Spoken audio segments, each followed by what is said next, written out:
I'm a black Egyptian. My father is much darker than I am. My mother is lighter than I am. In Egypt, people are identified by the religion first, not the race. So in Egypt, if you are Christian, you are a minority person. But if you're black, you're not a minority person. You are a part of the mainstream society. And I came from this background.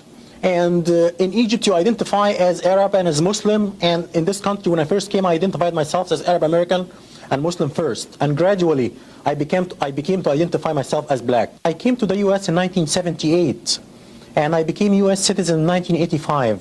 When I became a U.S. resident, I was told by the Immigration and Naturalization that I am white. And I told them that I'm black, and they said, no, in this country, you are white. All Arabs in this country, all Arab immigrants are white. I didn't pay much attention in the beginning to this, because in the Arab world, we identify with our ethnicity first as Arabs, and then with the race second as black or white or whatever. But in this country, you identify with your racial group first and then with your ethnicity second. Gradually, I became black first and Arab second. And I rejected my white classification publicly for the first time in 1987, in February, as a panelist in a function sponsored by the Association of the Study of Black Life and History in Detroit. I said that I belong to two minority groups. I am Arab American and Black American, and I'm racially black and ethnically Egyptian. I was harassed by my employer right after that. I work for a white school district. The superintendent is white. All the associate superintendents are white, even though that we provide services to 30% black population. But the organization is white and the approach is very white. The attitude towards me changed completely after I went out publicly and rejected my white classification. One coworker came to me and told me, a white coworker came to me and told me right after the function that he met with the superintendent, and if I don't keep my mouth shut, my educational career is over. He said, you have nothing to do with these people, you have a history and a culture. These people came from the jungle, you have nothing to do with them. These people lie and steal. When I see one of them in my neighborhood, I call the police. And I was told by the director of general education, who is retired now, in '88, I was told by him that I get people angry when I say that I'm black Egyptian. If I just say that I'm Egyptian, I would get along. I have to add that I was denied promotion twice because I chose black classification. This is part of my 2 lawsuits against my employer, which are currently pending. 2 lawsuits. Now, just for the education of our viewership, why don't you share with us a breakdown of Egypt as it is today, insofar as blacks or combinations thereof of European descent and what have you?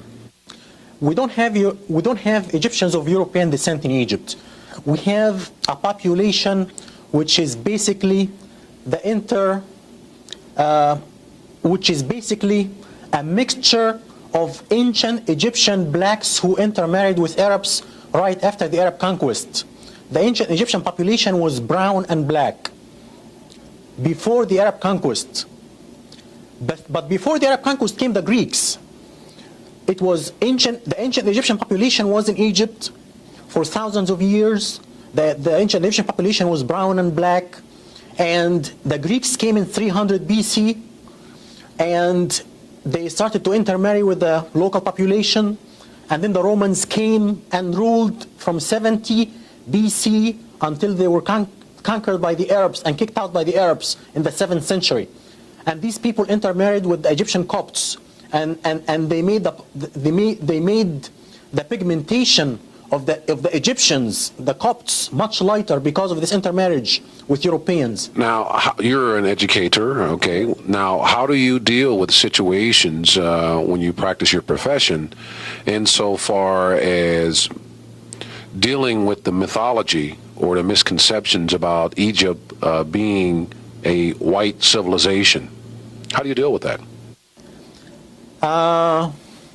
This is a big problem because Egypt, the ancient Egyptian civilization was a black civilization, and ancient Egyptians were black according to the Greek scholars and the Roman scholars. Ancient Egypt became white only in the 19th century and in the 20th century. And the scholar who is responsible for this is Seligman. the noted anthropologist from England, Seligman. White supremacy argues that blacks are inferior than white intellectually. They are subhuman and they are incapable of building a civilization. White supremacy had one dilemma until Seligman came.